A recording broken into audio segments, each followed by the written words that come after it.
Bienvenidos.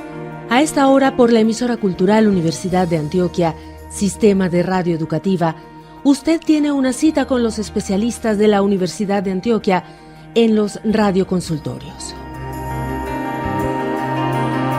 Este es un canal directo del saber universitario con usted. Sintonícenos y participe en directo con sus inquietudes.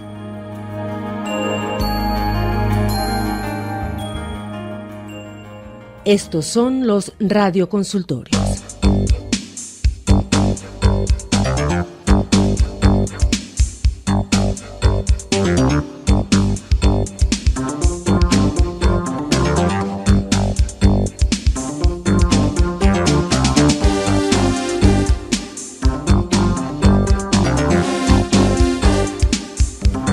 Amigos, amigas, una muy buena tarde. Estamos en la franja de radioconsultorios de la emisora cultural de la Universidad de Antioquia, Sistema de Radio Educativa. Saludo cordial para todas las personas que nos escuchan hasta ahora en 1410 amplitud modulada y en las estaciones FM de Urabá, Bajo Cauca, Magdalena Medio, Suroeste, Oriente y Occidente. Señal internet vía portal Universidad de Antioquia, uda.edu.co. Allí nos pueden buscar, encontrar y sintonizar. Igualmente vía Tuning Radio, ustedes acceden a los contenidos de la radio pública. John Jero Toro Casas, conductor sonoro, les acompaña Alexander Otálvaro Villada y hace parte de este equipo, pues todo lo que tiene que ver con el Instituto de Estudios Políticos en materia de comunicaciones y coordinación académica para cada uno de los ciclos o programas especiales que presentamos. Y justamente los jueves hasta ahora estamos en esa conexión con las escuelas, facultades, institutos que 10 de la mañana y 4 de la tarde presentan a sus invitados sus temas de investigación, sus temas de actualidad y de análisis. Hoy hablamos justamente desde el Instituto de Estudios Políticos de la Universidad de Antioquia y nuestro tema central de hoy tendrá invitadas en cabina. Estaremos en instantes con ellas, un invitado que más adelante se va a comunicar con nosotros y vamos a hablar en este espacio de revista abierta. Vamos a tener todo lo relacionado con lo que significa este hecho académico, pero ya después de la pausa. Cuando presentemos a nuestras invitadas y más adelante con nuestro invitado, tendremos mucho más desarrollo de lo que significa nuestro programa de hoy. Bienvenidos.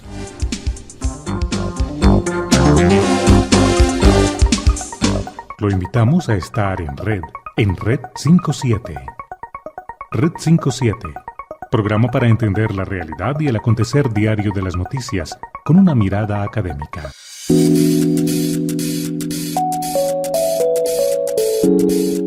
Red 57, lunes a viernes de 5 a 7 de la noche por las frecuencias de la emisora cultural Universidad de Antioquia, Sistema de Radio Educativa. Juego limpio, por favor, señores.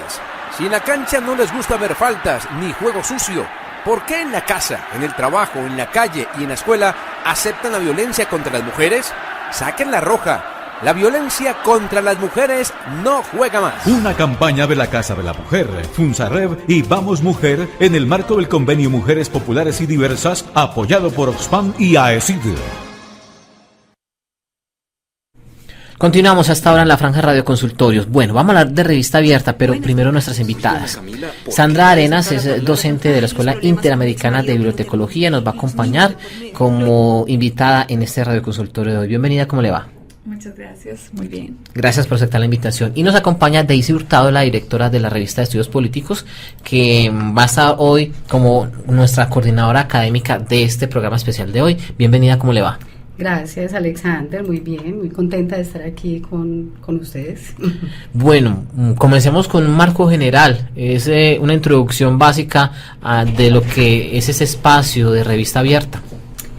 Bueno, yo quisiera decir en primer lugar que Revista Abierta es un espacio que en el Instituto de Estudios Políticos y en particular quienes hacemos parte del equipo editorial de la revista Estudios Políticos hemos estado como consolidando, creando y posicionando con una intención que es muy básica, muy sencilla, es hacer que los contenidos de los artículos de esta revista, que es una revista académica o científica, como les gusta decir a muchos, lleguen a públicos muy diversos, a los diversos públicos, que esto que aquí se publicamos, pues no llegue solamente a los públicos académicos, como suele suceder, Y yo creo que en esto hemos tenido como un principio muy, muy claro, es que el conocimiento que una universidad pública como la Universidad de Antioquia produce, es un conocimiento que debe ser de público conocimiento. Es un asunto que, bueno, Sandra, que ha hecho parte o hizo parte también del equipo del Instituto de Estudios Políticos,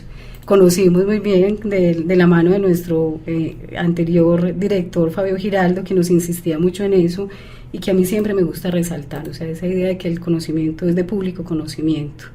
Y pues digamos que otro asunto que nos parece importante es que también estamos convencidos que los artículos que publicamos en Estudios Políticos son artículos que interesan a muchos actores, a muchos sectores de la sociedad y no solo la comunidad académica, como lo reitero.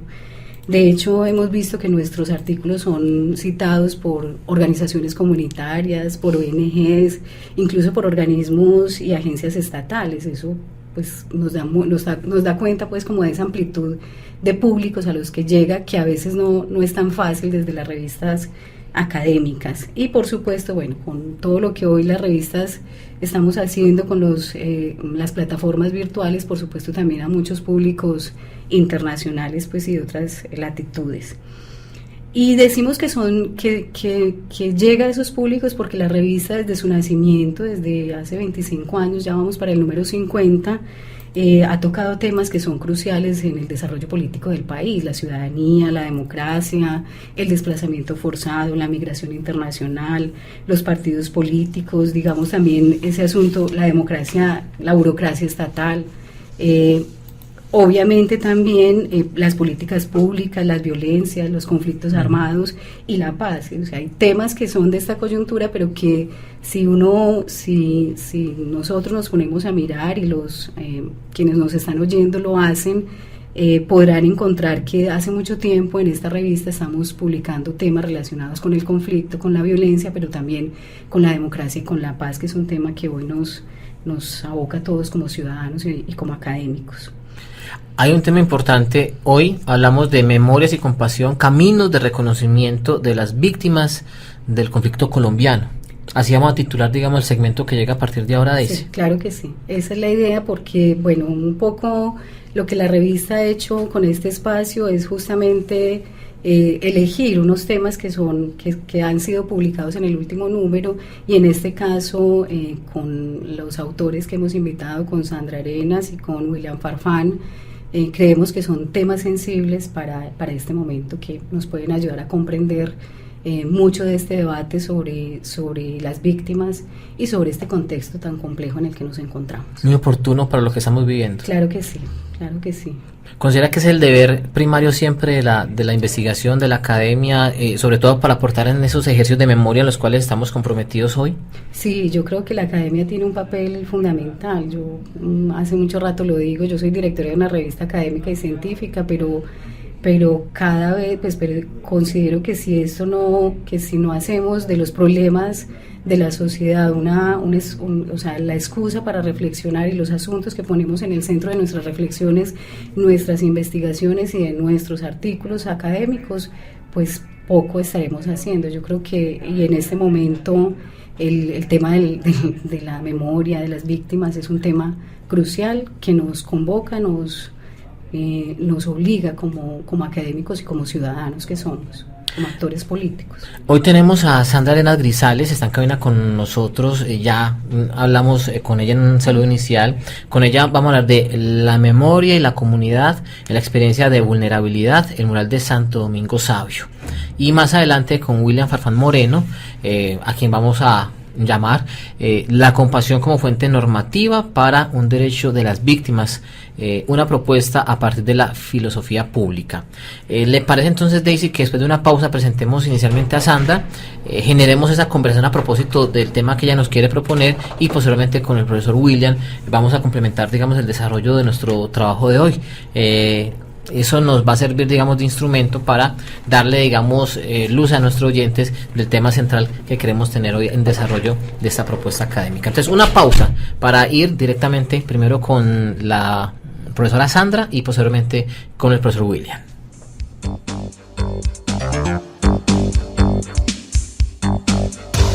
Bienvenidos a Concilia Gol. Hoy nos acompaña el campeón del torneo de la competitividad. Jorge, ¿cómo ganó el título? En la fase inicial yo jugaba en el equipo de las demandas judiciales, pero no se dieron los resultados y por eso convoqué a la conciliación. Entonces, goleamos. Pues al conciliar, los empresarios tomamos decisiones acerca de los conflictos empresariales, con ayuda de un abogado conciliador. ¿La conciliación es titular? Claro que sí, es un jugador inicialista porque ahorra tiempo y dinero y mantiene las relaciones comerciales. Concilia y gánele el partido al conflicto. Ministerio del Interior y de Justicia. Programa Nacional de Conciliación. Centro de Conciliación Luis Fernando Vélez Vélez, adscrito al Consultorio Jurídico de la Facultad de Derecho y Ciencias Políticas de la Universidad de Antioquia. Calle 49, número 42 A39, oficina 113. Teléfono 219-5137, Medellín.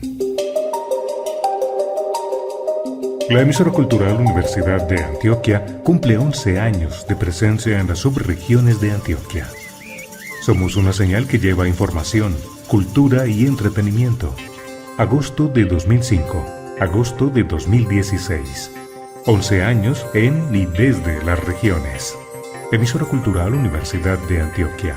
Sistema de radio educativa.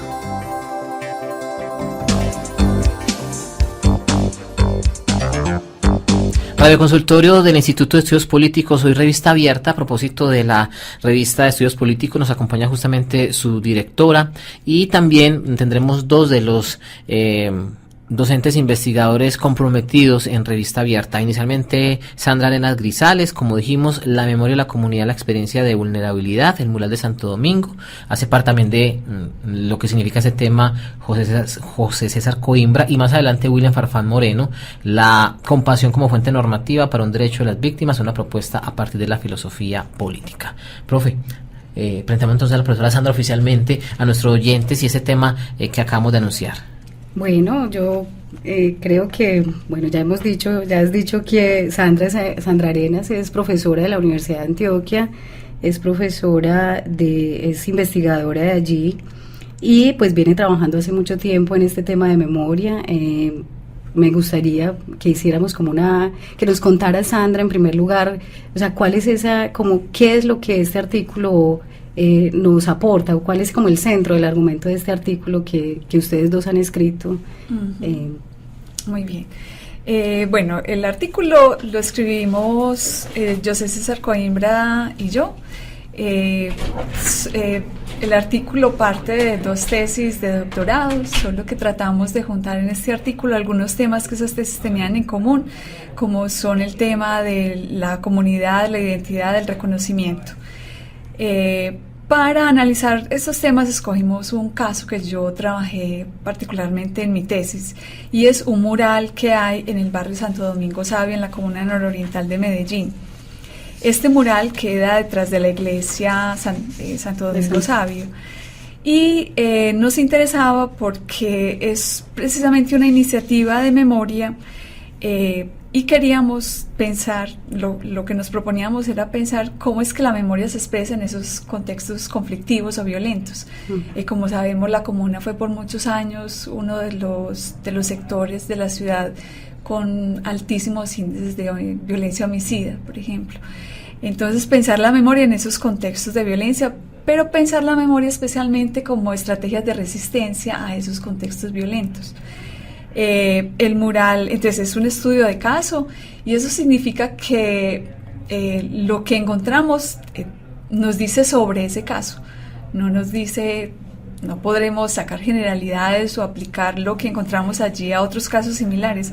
Nos habla muy en particular de lo que pasó en Santo Domingo Sabio, pero nos permite entonces tratar de hacer descripciones y de comprender ciertos procesos a través de un caso en particular. Voy a contar más o menos en qué consiste el mural. El mural es en una pared, en la iglesia, en la parte de atrás de la iglesia, y el mural tiene más o menos 380 nombres de personas. Son personas que fueron asesinadas en el barrio, o que, como dicen las personas cuando son entrevistadas, murieron de pena moral por situaciones violentas, por haber perdido algún familiar. Entonces están allí los 380 nombres, y hay un letrero que dice: en honor a nuestras víctimas, que no nos vuelva a pasar. haznos, Señor, instrumentos de tu paz, el rostro de Cristo son los pobres. Entonces ahí hay obviamente un mensaje muy claro de un pasado de este sector de Medellín, de la comuna nororiental, que tuvo que ver mucho, pues, una fuerte influencia de la teología de la liberación, de ese mensaje, pues, de una iglesia más comprometida con estos sectores, pero también hay un mensaje muy claro en términos de memoria, y es, ¿para qué es la memoria? Y la memoria es precisamente para que no ocurra nuevamente. Pero el mural tiene una particularidad, y es que en el mural están inscritos los nombres tanto de víctimas como de lo que son los victimarios, de lo que uno podría llamar victimarios, es decir, muchachos que hicieron parte de milicias, de bandas, de grupos paramilitares y que eran vecinos del sector, que también murieron en hechos violentos. Esa particularidad de que allí estén inscritos nombres de víctimas y victimarios es lo que hace al mural especial, y que en el contexto de hoy de Colombia nos ofrece muchos elementos para reflexionar. Entonces, ¿qué fue lo que encontramos allí? Lo primero para decir es que el mural es una representación de lo que pasó en Santo Domingo Sabio, de la dimensión de lo que el barrio vivió. Son 380 nombres, pero había un listado anterior que era donde había más de 700 nombres de personas que murieron en el barrio en un periodo de tiempo más o menos de 20 años. Entonces son muchas personas para un barrio que es relativamente pequeño. Y el mural, entonces, pero lo interesante del mural es que el mural no busca plasmar exactamente el hecho violento, sino que el mural lo que pretende es hacer memoria sobre lo que pasó, y de ahí que la frase sea tan contundente para que no nos vuelva a pasar.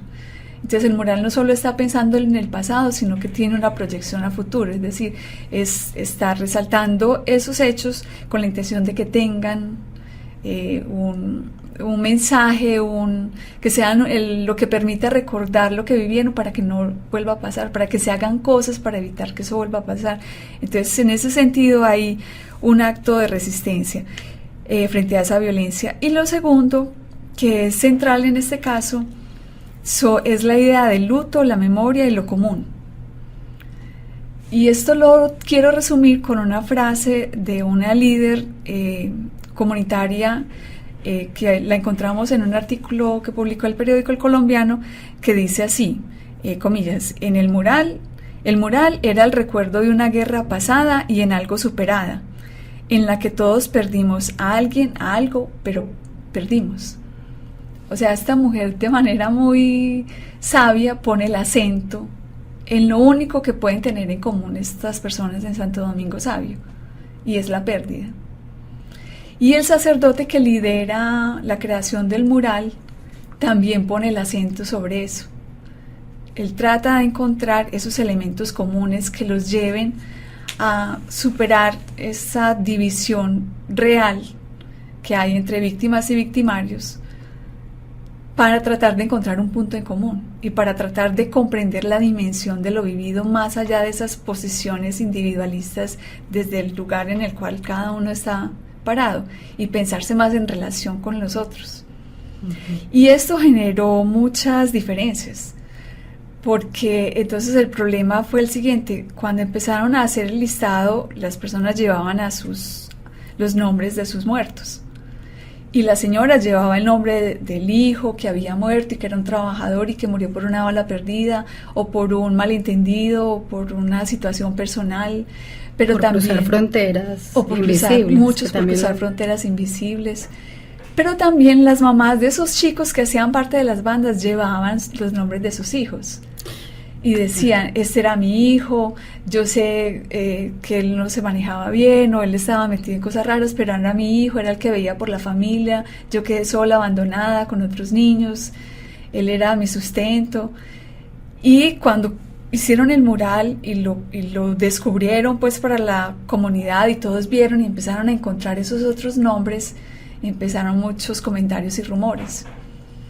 Pero fue interesante porque más allá de eso todos empezaron a realizar una serie de actos colectivos de luto.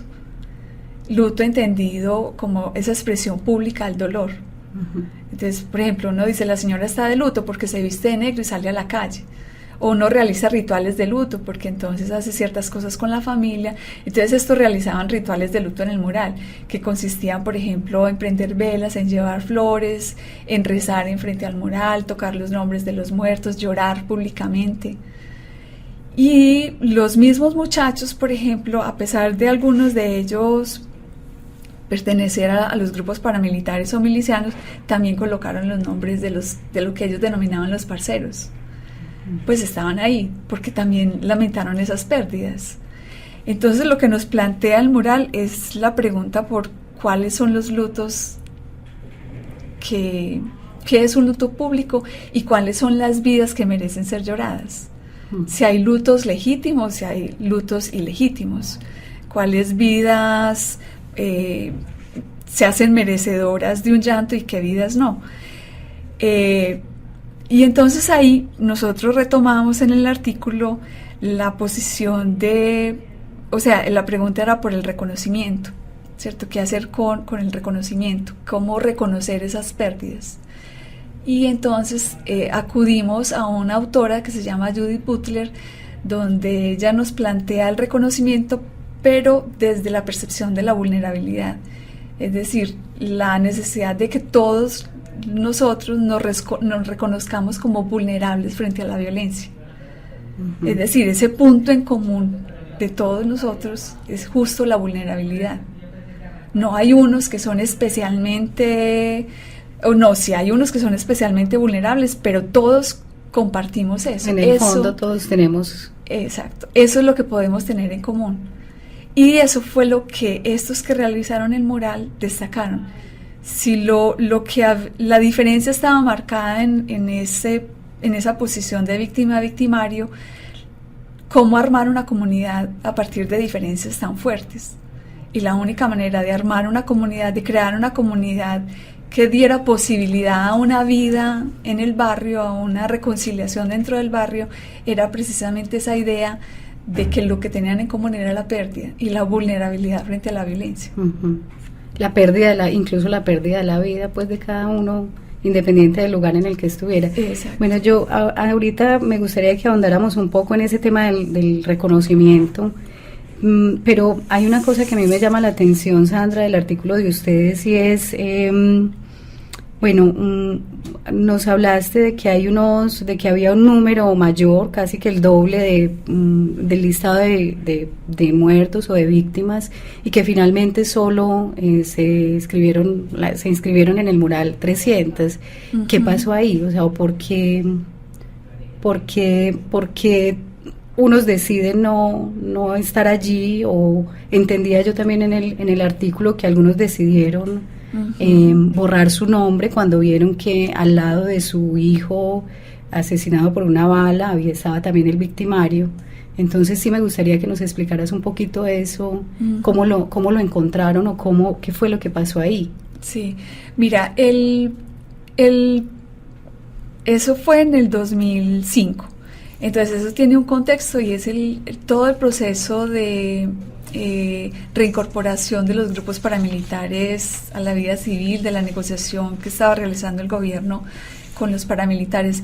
Y este sacerdote que estaba en la iglesia, él quería, o sea, dentro del barrio todavía persistían los problemas de las fronteras, los enfrentamientos entre las bandas, la dificultad de las personas para transitar, para moverse, el miedo, la imposición de unos órdenes, de unas maneras de ser, de vivir, de existir por cuenta de estos grupos.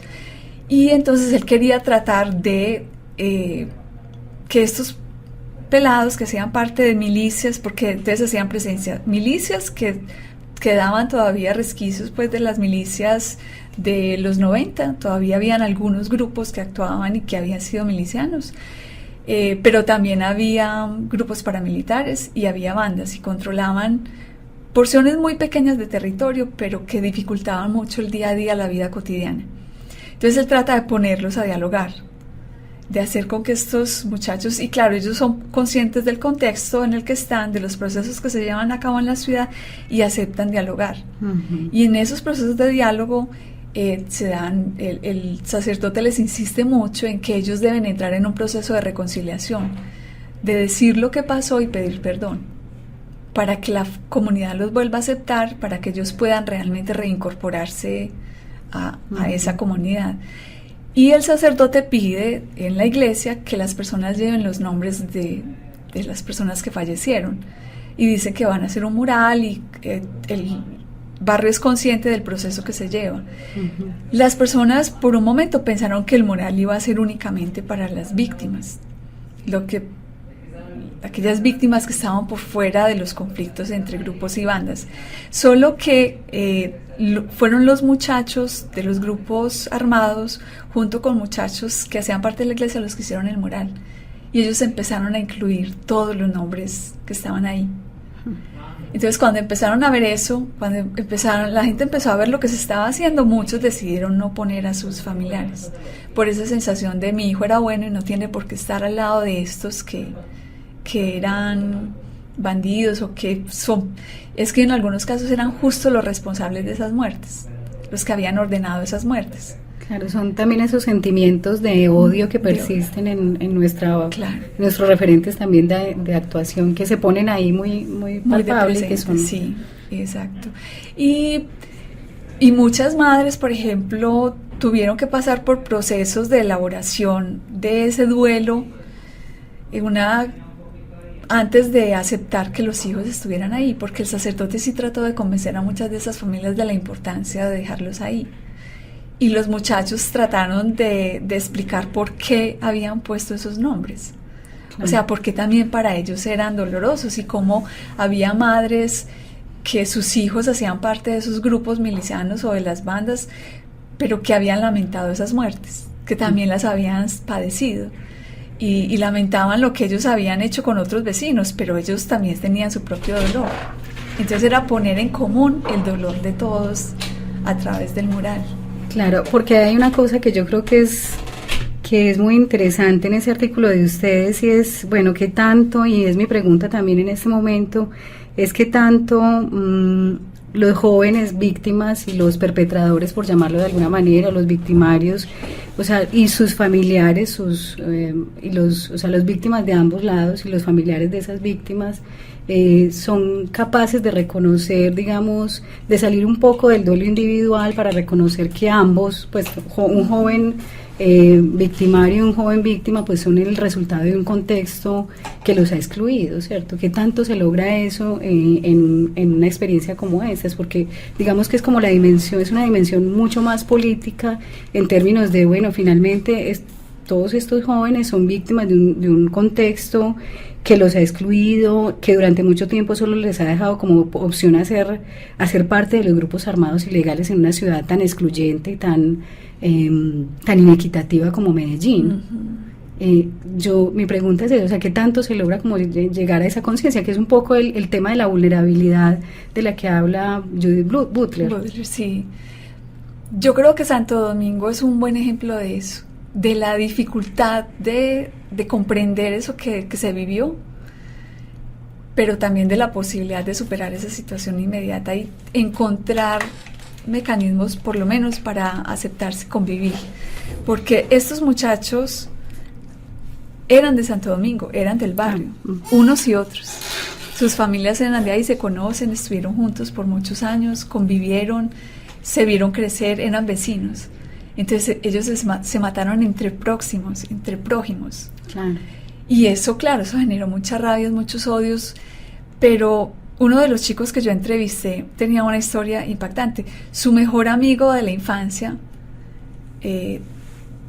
era un chico que junto con él eran como ladronzuelos, se robaban cositas de los solares, bobadas, y los milicianos les hicieron la advertencia: si continúan haciendo esto, les va mal. Este chico se asustó y se retiró, pero el amiguito continuó, pues porque eran robar gallina, cualquier una fruta, naranja, cualquier pendejada, y los milicianos mataron al pelado a la salida del colegio. Y es muy duro porque los milicianos matan a su mejor amigo de la infancia, pero ese líder miliciano luego coge a este pelado y le dice: mire, algo así como, estas son las reglas de juego, si usted las sigue, sobrevive, si usted no las sigue, usted va a acabar como su amigo. Entonces él me dice, yo los puse a los dos en el mural, porque este era mi amigo de la infancia y yo lo quería mucho, pero este man me dio un consejo que me salvó la vida. Entonces esas son las paradojas de nuestra violencia. Claro que sí. Una pausa en nuestro radioconsultorio y en el siguiente segmento nuestra invitada, la profesora Sandra Arena Grisales, también hará parte de la conversación con William Farfán Moreno, quien desde la ciudad de Bogotá pues también participará de este radioconsultorio. Ya regresamos.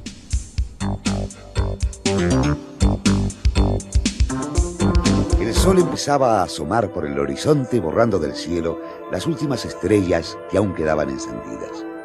En la programación de la emisora cultural Universidad de Antioquia, variedad y contenido para escuchar y conocer. Cuando una criatura humana... De lunes a jueves, a las 9 de la noche, el recuerdo y la imaginación se transforman en sonidos en el programa Fuera de Serie. ¿Qué es eso? Voy a acercarme. Allí escuchará las grandes producciones de la radio que pertenecen a nuestro archivo. El sapo dijo crack o algo parecido.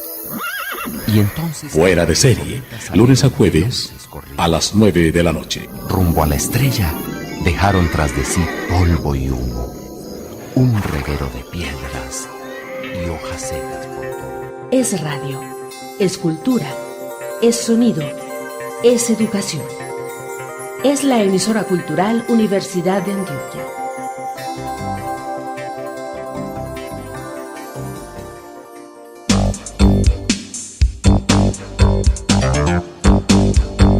Continuamos en la radio pública del Departamento de Antioquia, nuestras 8 radioestaciones. Hablamos hoy en ese radioconsultorio del Instituto de Estudios Políticos sobre Revista Abierta, Memorias y Compasión, Caminos de Reconocimiento de las Víctimas del Conflicto Colombiano. Nuestras invitadas, Daisy Hurtado Galeano, como coordinadora académica hoy. Ella es la directora de la Revista de Estudios Políticos, docente e investigadora de la Universidad de Antioquia. Recién hablamos en este diálogo con la profesora Sandra Arena Grisales, de la Escuela Interamericana de Bibliotecología, con el tema La memoria y la comunidad en la experiencia de vulnerabilidad, el mural de Santo Domingo Sabio, aquí en la ciudad de Medellín.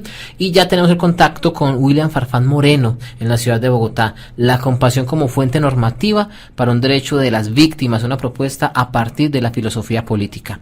Primero saludamos a nuestro invitado y ponemos en contexto el tema que tendremos con él en el consultorio. Profesor Farfán, un placer estar con usted en la emisora cultural. ¿Cómo le va? Aló, buenas tardes. ¿Cómo le ha ido? Es que creo que hay unas líneas cruzadas, escucho de fondo otra cosa y no lo escucho a usted. Sí, señor, ya vamos aquí a optimizar el tema del sonido para poder dialogar con usted sin ningún tipo de inconveniente, y a nuestros oyentes la invitación para que podamos tener este otro segmento que hace parte de nuestra programación. Profesor Farfán, ¿ahora sí nos escucha a plenitud, sin interrupciones? Sí, señor, ahora sí lo escucho perfectamente. Bueno, lo dejamos con la profesora Daisy Hurtado Galeano, directora de la Revista de Estudios Políticos, una presentación inicial del tema, y posteriormente el profesor Farfán tendrá, digamos, para nosotros el desarrollo de su propuesta. Bueno, William, qué gusto saludarte y gracias por aceptar esta invitación que te hicimos y bueno, por someter tu artículo a nuestra revista. William es profesor, es filósofo, magíster en filosofía y es profesor de la Universidad de Santo Tomás en Bogotá. Y pues bueno, yo creo que hay el texto que él presenta en Estudios Políticos es un texto bastante interesante que nos está, digamos, poniendo de presente el asunto de los sentimientos morales y de los sentimientos en la política, de cuál es ese papel de los sentimientos en la política y en especial de la compasión. Yo quisiera, William, que pues en tus propias palabras, no sin mayores preámbulos, que tú mismo nos contaras de manera muy general, pues cuál es como ese centro o ese argumento central del artículo, para que luego pues pasemos como a una conversación un poco más fluida. Bueno, como lo expongo dentro del artículo, expongo un contexto específico que es el que pues ya todos nosotros hemos comentado y hemos reflexionado desde diferentes puntos de vista de las disciplinas de las ciencias sociales. En este caso me compete desde el punto de vista filosófico y más en particular desde el tema moral. y es el tema del proceso de paz que se estaba llevando a cabo en ese momento. Hasta ahora se estaba... Bueno, se nos cayó la llamada, pero repetimos entonces, ya tiene que ver con la comunicación, de pronto con el conmutador de la Universidad Santo Tomás, ¿es que es? Sí. ¿O San Martín? No, Santo Tomás. Santo Tomás. Bueno, problemas del conmutador. Si es el conmutador el que nos corta la llamada que tenga más de 5 minutos, entonces hacemos la llamada vía celular sin ningún tipo de inconveniente. Profe, ¿usted nos puede contar en términos de publicación las convocatorias de las revistas de estudios políticos, cómo se desarrollan habitualmente? Sí, nosotros tenemos, pues publicamos, es una revista semestral, publicamos 2 veces al año, hacemos llamado de artículos en febrero y en julio, y estamos publicando en julio sale una y en enero sale el número siguiente. O sea, son los... ¿Hay publicación en la web?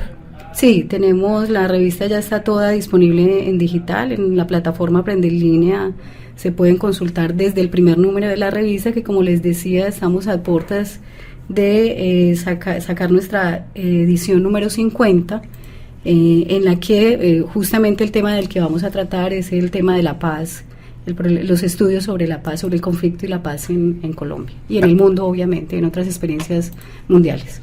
Retomamos nuestra comunicación con la ciudad de Bogotá. Profesor William Farfán, de nuevo, se nos cayó la llamada, no sabemos si es por temporizador o no del conmutador o algo acá que nos haya sucedido en nuestra planta. Lo escuchamos de nuevo a partir de ese planteamiento que usted nos decía, desde lo que ha significado hasta el momento el desarrollo del proceso de paz en Colombia.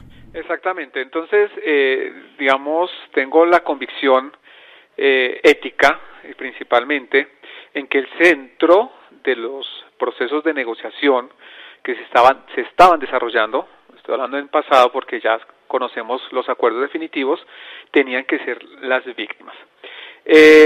Tengo muy claro, además, que los resultados de estos acuerdos no eran otra cosa que un nuevo pacto social. No estoy hablando de un pacto social que reemplace a la Constitución, porque pues eso no es nada legítimo, no es válido. Yo creo que vamos a intentar con el celular. Creo que ese es un asunto de temporizador del conmutador de la universidad. Les ofrecemos disculpas a nuestros oyentes, son cosas que pueden pasar en desarrollo de lo que es un programa en directo, pero nunca se nos habían caído una llamada 3 veces seguidas.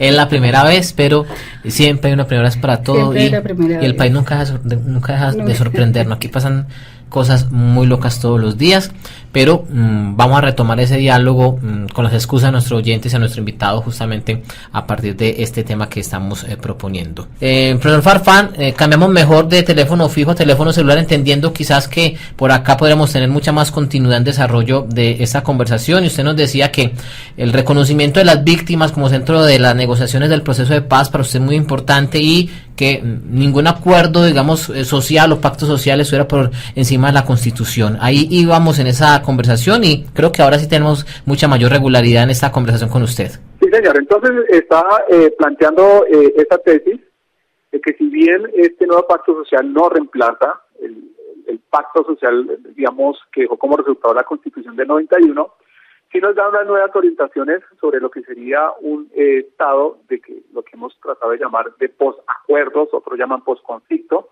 pero bueno, no me voy a quedar digamos, definiendo esos 2 términos. Sencillamente es poner a las víctimas en el centro como columna vertebral de este proceso de paz o de este acuerdo de paz. En ese orden de ideas, pues mi propósito en el artículo era sustentar de qué forma las víctimas podrían ser la columna vertebral de este nuevo pacto social, o este pacto social entre el gobierno y uno de los actores armados, que serían las FARC. Y pongo nada más y nada menos la compasión como una de las emociones morales.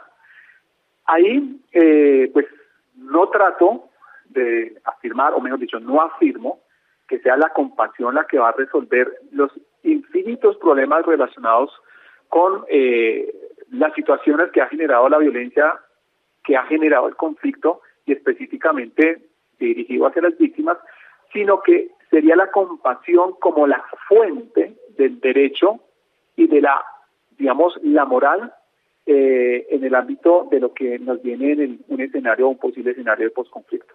Digamos, esa es como la tesis central, y eso nos llevaría a pensar que la compasión, como fuente normativa del derecho, nos posibilitaría generar un escenario de posconflicto en que las víctimas, como columna vertebral de restablecimiento de la sociedad, una sociedad que sea justa y en paz, nos genere un posible pacto donde la paz y la justicia sean afines. O sea, que no se tenga que sacrificar la paz en aras de la justicia, ni tampoco sacrificar la justicia en aras de la paz. Profesor Farfán, le habla Daisy Hurtado. Buenas tardes. Yo sí quisiera que nos precisara un poco esa idea como tan interesante que tiene usted en el artículo, ¿qué es eso de la filosofía política de la compasión? Y cómo la compasión, ese sentimiento moral, un sentimiento moral como la compasión, nos puede contribuir al reconocimiento de las víctimas en este conflicto pues ya largo colombiano que hemos vivido. Bueno, mire, para, digamos, haber desarrollado aquello sobre hacia una filosofía política de la compasión, es decir, apenas esto es como un camino para llegar a algo, en este caso, llegar a ese algo es la filosofía política de la compasión. Aún no soy categórico en afirmar la existencia de una filosofía política de la compasión. Estoy tratando de abrir caminos para que categóricamente se llegue a eso. Para llegar a eso, pues obviamente inicio planteando cuáles son los antecedentes para llegar a esa filosofía política de la compasión, y los antecedentes los trabajos de la filosofía política del siglo XX, en el que, pues, en términos de los conceptos políticos fuertes que se han trabajado desde la filosofía política, son la libertad y la igualdad. O sea, cómo entender la libertad y la igualdad de tal forma que las dos permiten a una sociedad en términos de justicia y en términos de paz, es decir, que no se logre tampoco sacrificar la igualdad por la libertad ni la libertad por la igualdad, que las dos permitan ser consecuentes y generar una sociedad justa. Entonces se desarrollan dos tipos, a grandes rasgos, dos grupos grupos de filósofos, unos llamados los liberales clásicos y otros los liberales modernos. No voy a extenderme en la explicación de cada uno de ellos porque pues, se nos va todo el programa. Sencillamente retomo el gran aporte de uno de los grandes filósofos de finales del siglo XX, que es John Rawls, uno de los liberales modernos, con su planteamiento procedimental sobre la justicia, sobre la teoría de la justicia. En términos generales, hay ciertos pasos en que estoy de acuerdo en la propuesta de Rawls, pero en otras me parece que para un contexto claro y real como el nuestro, yo creo que su propuesta procedimental de formular una teoría de la justicia, si bien es necesario, no es suficiente. Necesario porque efectivamente hay que partir de la idea en que para generar unos nuevos principios o unos principios de justicia como él considera, hay que procedimentalmente desarrollar los espacios o garantizar los espacios para que todos los actores participen en la formulación de esos principios. Pero, como ya todos sabemos, hay un constructo de su teoría de la justicia que es la famosa posición original con velo de ignorancia. Ahí es donde me agarro para decir, bueno, ¿dónde quedan las emociones morales dentro del proceso de construcción de unos principios? Porque Rawls, al tener una inspiración kantiana, ve en ese tema procedimental de la construcción de los principios un tema meramente formal. Entonces, disculpen el término, un autor, Gerald Cohen, que es un marxista analítico, que escribe un texto interesante criticando a Rawls, donde manifiesta que Rawls hace que después de pactar aquellos principios que después tienen que ser acatados, hace que los agentes morales jurídicamente o legalmente cumplen con los principios, pero hay un vacío. ¿Cuál es el vacío? ¿Por qué también no se propone que exista un procedimiento que permita no solamente a los agentes morales cumplir con los principios en términos jurídicos o legales, sino también en términos morales? Entonces, ese vacío de cómo cumplir también moralmente esos principios principios surgidos de un pacto social es a través de las emociones morales. Específicamente trajo el tema de la compasión porque mi tema realmente el que más me interesa es el tema de las víctimas, ¿sí? Entonces así es como llego a plantear ese tema. Ahí es muy interesante también un asunto que usted plantea que, bueno, me gustaría, digamos, relacionarlo también con ese contexto que usted aborda, que es el de los diálogos y el de este proceso en el que estamos. No sé, a veces no sé si uno puede decir que en Colombia prevalece un carácter político, cuando usted habla del carácter o del etos político. Si es que en un contexto como el nuestro, como el colombiano, prevalece un etos o un carácter político en que, digamos, los más favorecidos, incluso nuestros representantes, no sienten, o sea, no se logra sentir, no se logra instalar en esa idea de sentirse responsables con la superación de los menos aventajados, que es un tema que usted toca en su artículo, y en este caso, pues obviamente las víctimas, los más afectados por el conflicto armado. O sea, me gustaría que nos hablara un poco como sobre ese etos o sobre ese carácter político del que usted aborda en su artículo. Okay. Cuando yo trabajo el concepto del carácter, lo asocio con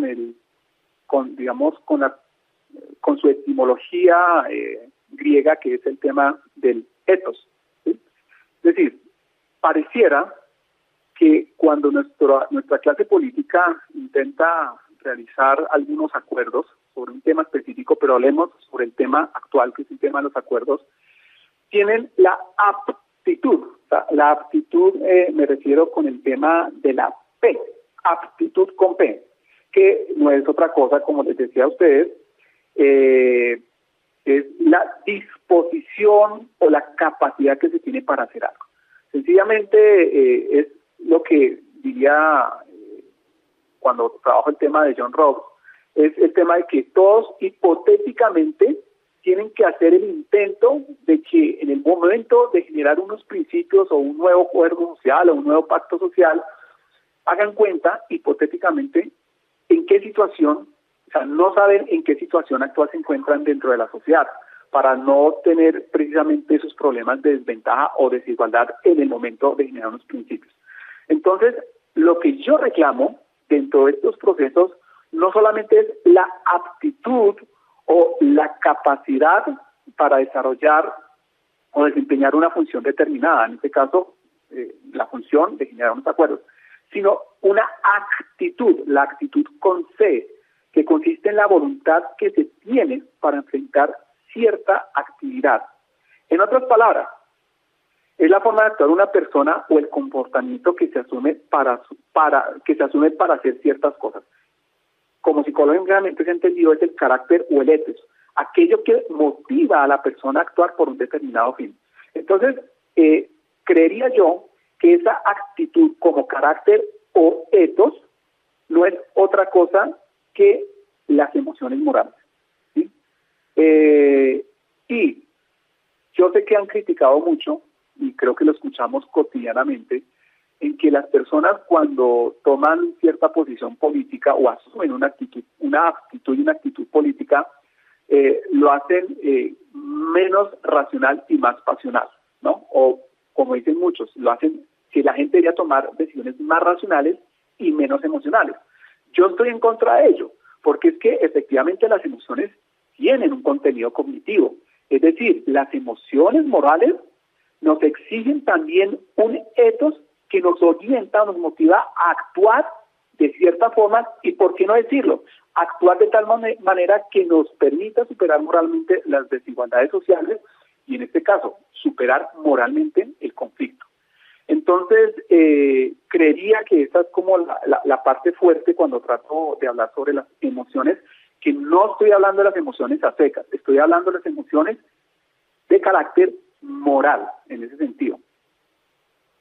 Hace una distinción que es muy interesante, muy importante también de hacerla, porque obviamente son emociones, esas emociones morales que permiten, digamos, salirse un poco de lo más, como de los sentimientos más individuales y pasar a un plano, digámoslo así, más colectivo, más público, que justamente es lo que usted recoge y lo que usted plantea en relación con la compasión, que ahí es donde me parece que es interesante. Bueno, usted hace una distinción entre la compasión y otros sentimientos como la rabia, como la indignación. ¿Por qué cree usted que la compasión sería la que nos permite como un poco superar también esas otras emociones que también están, pues de las que también está cargada como la vida política y la actuación de todos nosotros, pues de representantes y de ciudadanos al momento de enfrentarnos, de enfrentar o de actuar en la vida política? Digamos, esto es un trabajo que inclusive, digamos, otros autores como John Elster también han trabajado el tema de las emociones morales, Olga Hansberg también, pero digamos en términos generales, ¿por qué la compasión es más importante en este caso específico? Y, por ejemplo, no la vergüenza y la indignación, que son importantes, pero no son suficientes para el tema de nuestra coyuntura actual, que como dije desde el principio, donde las víctimas es la columna vertebral de este proceso. Sencillamente porque la única emoción moral que va dirigida a las víctimas es la compasión y no la indignación y tampoco la vergüenza. Me explico. Uno, frente a quién se indigna. La indignación no va dirigida a las víctimas. Yo no me indigno con las víctimas. Me indigno, por ejemplo, con aquellas agentes, llámense estatales o no estatales, que por ciertos principios, digamos, filosóficos y morales, dicen actuar bajo la bandera de la justicia, hacen todo lo contrario. Entonces, si las FARC, por ejemplo, dentro de su ideología, digamos, dentro de su ideología como tal, dice defender la justicia social, pero, digamos, ataca a la población civil que no tiene nada que ver con el conflicto armado, pues la indignación obviamente sería contra las FARC. O por el contrario, cuando el Estado que se supone debe garantizar la vida y los derechos políticos y civiles de los ciudadanos y hace todo lo contrario, pues la emoción moral como tal es la indignación. Por otra parte, la vergüenza, ¿contra quién va? O mejor dicho, ¿quién siente vergüenza? No es la sociedad que debe sentirse avergonzada con los actores o los agentes que cometieron acciones inmorales. No, son los mismos actores que hicieron, o los mismos agentes que hicieron actos inmorales, los que deben sentir esa emoción moral de la vergüenza. ¿Por qué es moral? Porque ellos saben que actuaron contra un principio universal, un principio moral, y en este caso específico el tema de la justicia. Entonces, infortunadamente, pues, hay casos en que las personas cuando actúan mal, en vez de sentir vergüenza, sienten otro tipo de cosas, inclusive hasta demandan al Estado por cometer errores que saben que hicieron y que van en contra de principios morales. Y la compasión es efectivamente la emoción moral que siente la sociedad en general respecto a las personas a quienes se le causaron el daño, en este caso específico, las víctimas. Finalmente, creo que usted tocó un punto que a mí me gustaría, como para cerrar esta conversación que hemos generado, porque creo que lo comparte pues tanto el artículo de Sandra Arenas como el del profesor Farfán, que esa idea, un hilo común que yo encuentro y que usted ahorita lo referencia, y es que contrario a esa idea generalizada de que la política es una actividad meramente racional, ustedes están apuntando, digamos, no es nada nuevo, es también un viejo elemento de la política, pero que en las últimas décadas, pues la academia y en muchos lugares vienen recuperándose, y es que la política también es una actividad que involucra sentimientos, que involucra pasiones, que involucra emociones. Justamente yo creo que este último evento del plebiscito, que no lo vamos a tocar obviamente, pero eso sí nos puso a pensar, a mí en particular me pone a pensar sobre cuáles son esas potencialidades y los límites que esto puede tener a la hora de comprender pues las actuaciones políticas de los ciudadanos en Colombia. Yo quisiera que muy rápidamente si tanto Sandra como el profesor Farfán nos pueden hablar sobre esto, como, bueno, ese asunto, cuáles son ¿cuáles son esas potencialidades de involucrar esos sentimientos a la hora, pues, como de actuar en la vida política, pero también cuáles pueden ser esos límites? No sé si quiere Sandra empezar. Escuchas a la profesora Sandra. Como lo decía ahora el profesor Farfán, finalmente los sentimientos movilizan, llevan a la acción. Entonces, en mi caso, por ejemplo, en la investigación fue muy importante ver cómo muchos de esos sentimientos llevaron a acciones de memoria.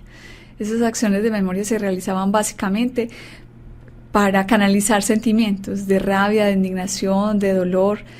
Entonces llevaron finalmente a acciones políticas que tenían una esfera tal vez reducida de ciertas comunidades muy pequeñas, pero que tenían una esfera pública en la cual se manifestaban esas emociones y tenían efectos sociales que en el trabajo nosotros evidenciamos, como lo que hablábamos ahora acerca del mural.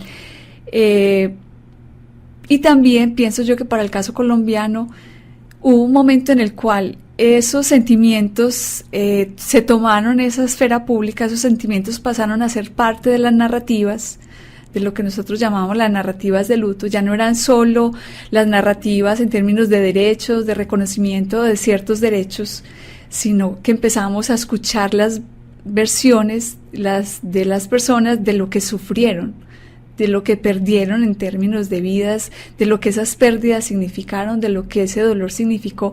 Y eso, creo yo, hizo que tal vez algunos de esos sectores sociales sintieran lo que el profesor llama la compasión, ¿cierto? O que yo también en el artículo le damos más bien el nombre de vulnerabilidad, ese sentimiento común que tenemos todos de la vulnerabilidad, ¿no? Entonces pienso yo que tienen una gran fuerza, también un riesgo, que son los quedarnos en ese sentimiento y no pasar de ahí, no creer que debemos hacer algo para superar la situación o mantenernos en sentimientos ya que lleven a más conflictos que a la procura de consensos o de salidas. Bueno, profesor Farfán, en su caso, bueno, ¿cuáles son como esos límites y potencialidades que usted le ve a esto? Justamente, bueno, pues para comprender, digamos, este contexto colombiano y también la forma como actuamos los colombianos, los ciudadanos en la esfera pública. Estoy de acuerdo en lo que dice la profesora Sandra. De hecho, hay tesis donde plantean que las acciones colectivas o los movimientos sociales surgen precisamente de ciertas emociones, pero insisto en este caso, emociones morales. Por ejemplo, una acción colectiva, lo que está pasando en las marchas. La gente está haciendo porque está indignada, ¿sí? Hay una situación de indignación, y la indignación en tanto emoción moral llevó precisamente a un tipo de acción, ¿sí? En este caso una acción colectiva, no un movimiento social, pero puede llevar eso a que se generen, por ejemplo, grupos de presión que obliguen a nuestra clase política a actuar bajo ese principio por el cual se iniciaron todas estas movilizaciones, que es el tema de la indignación. ¿Y por qué no? La emoción moral también con respecto a la emoción moral de la compasión que sentimos con las víctimas. Vimos los resultados, en fin, hemos escuchado las voces de muchas víctimas que dijeron que sí, por infinitas razones, pero seguramente las personas que se movilizaron también hicieron con un tema de compasión, pero no esa compasión arrastrada, esa compasión enfermiza, patológica, sino la compasión como una reacción moral en la medida en que lo justo estuvo ausente en las situaciones concretas de la vida de algunas de las víctimas y que por ello siguen sufriendo. Digamos, eso sería. Ahora, en términos generales, me parece que pasar esa cuestión ética a la situación de lo público, la función está en el tema de la educación. En otras palabras, es importante, es necesario que desde el colegio, desde la transición, desde la escuela, sigamos formando en las emociones morales, sigamos formando a nuestros niños, a nuestras niñas, en aquellas emociones que nos permiten orientar nuestra vida práctica, nuestras acciones morales, Hay que enseñarles a sentir vergüenza, hay que enseñarles a sentir indignación, compasión. Y por eso, insisto, la importancia que tendrían las humanidades, la filosofía, la música, la literatura, porque precisamente son esos los medios, los mecanismos, los instrumentos que forman en la sensibilidad y forman en las emociones morales. No es tanto enseñarles a los niños en el colegio qué es la compasión, eso no interesa. Me interesa es más bien formar un carácter, un ethos en cada uno de los ciudadanos que en el momento de tomar decisiones, a mí no me interesa si es en el ámbito privado, porque finalmente en la vida privada cada uno hace lo que le convenga sin afectar las libertades de los otros. Pero en el ámbito público, más que nunca, sí necesita la formación de las emociones morales para que en el momento de tomar decisiones de carácter público, pues no cometamos acciones que vayan en contra de los principios morales. Y cuando hablo de principios morales no estoy hablando de moralismo de este sentido, estoy hablando en términos éticos de la filosofía práctica. Sí, bueno, yo creo que mejores conclusiones que las que los dos autores nos han dado no podrían ser. Yo creo que efectivamente la educación política es un reto y es un compromiso que tenemos, y la educación política desde los niños, desde la infancia hasta la edad adulta, pues, porque es una educación que debe ser permanente y a lo largo de la vida. Creo que lo ha notado muy bien el profesor Farfán. Y creo que definitivamente instalar en cada uno de nosotros como ciudadanos esa idea de condolernos también, de sentir como nuestras las pérdidas de las víctimas, todas las injusticias de las que han sido objeto, porque son múltiples injusticias casi que en una misma persona o en un mismo grupo social, pues es un compromiso que todos tenemos como ciudadanos y por supuesto nosotros como académicos que estamos interesados en también vislumbrar horizontes distintos para un país como el nuestro. Profesora, muchas gracias por acompañarnos. Despedimos inicialmente a nuestro invitado desde la ciudad de Bogotá. Profesor William Farfán, muchas gracias por estar con nosotros, por la paciencia mientras nos podemos comunicar de una manera efectiva como usted, y estamos muy al tanto de todos esos temas que tanto nos interesan. Que esté muy bien. Bueno, les agradezco a ustedes por la invitación, les agradezco por tenerme en cuenta para la publicación en tan prestigiosa revista, y realmente pues muy contento porque digamos este resultado de investigación pues ha sido acorde a nuestra coyuntura, y sigo manteniendo, como les dije anteriormente, la importancia de que se forme en las emociones morales, se forme en la ética, y por eso la importancia de la formación humanística en nuestros estudiantes y en general nuestra ciudadanía. Muchas gracias. A usted, profesor William Farfán Moreno. Igualmente, profesora Sandra, muchas gracias, que esté muy bien. A ustedes por la invitación, muchas gracias. Sandra Arenas Grisales, docente investigadora de la Escuela Interamericana de Bibliotecología. Daisy Hurtado Galeano, muchas gracias por acompañarnos, directora de la revista Estudios Políticos. Muchas gracias por este espacio. Y a ustedes, amigos oyentes, por escucharnos, y en instantes, de inmediato, comenzará Red 57 y hablaremos con los temas de actualidad que hacen parte de nuestra agenda informativa en la radio pública del departamento de Antioquia.